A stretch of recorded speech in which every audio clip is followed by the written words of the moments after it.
دەهەمین پێداچوونەوەی خێرا لە تاوەری تەندروستی سمارت بەڕێوە دەچێت کە تایبەت دەبێت بە غودەی دەرەقی واتە کەم کار. لەم بۆنە زانستیەدا پسپۆڕان باز لە کار ئەندامزانی غودەی دەرەقی و غودەی تەمەڵ لە منداڵ و بە ساڵاچواندا، هەروەها لە ماوەی دوو جانیدا و ئەو کەسانی پێویستیان بە نەشتەرگەری غودەی کەمکار هەیە. هاوکات باز لە نوێترین ئەو توێژینەوانە دەکەن کە لەسەر ئەم بابەتە لە گۆڤارە باوەڕپێکراوە جیهانیەکاندا بڵاو دەکرێتەوە لەلایەن بەڕێزان پرۆفیسۆر دکتۆر تەها مەحوی، پسپۆڕی نەخۆشیەکانی شەکرە و کوێرە ڕژێنەکان، مامۆستا لە زانکۆی سلێمانی کۆلێژی پزیشکی، دکتۆر زاکرۆز غەفور ڕەشید، پسپۆڕی هەناوی و شەکرە لێپرسراوی سەنتەری بۆردی کوردستانی بۆ شەکرە و کوێرە ڕژێنەکان، پرۆفیسۆر دکتۆر عەبدولواحید محەممەد ساڵح، پزیشکی پسپۆڕی نەشتەرگەری گرێکانی سەر و مل لە تاوەری تەندروستی سمارت، پرۆفیسۆر لە کۆلێژی پزیشکی زانکۆی سلێمانی، دکتۆر شاهۆ فەتاح ئەحمەد، پسپۆڕی نەخۆشی هەناوی و شەکرە و کوێرە ڕژێنەکان لە تاوەری تەندروستی سمارت،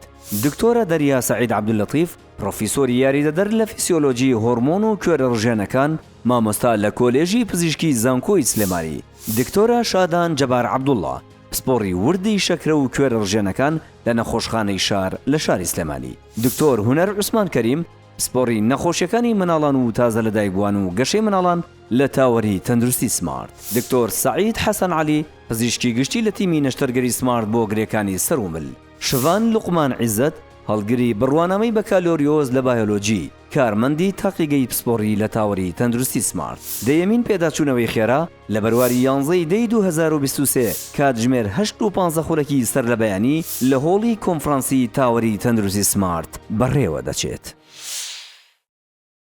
سمارت وەرچەرخانە.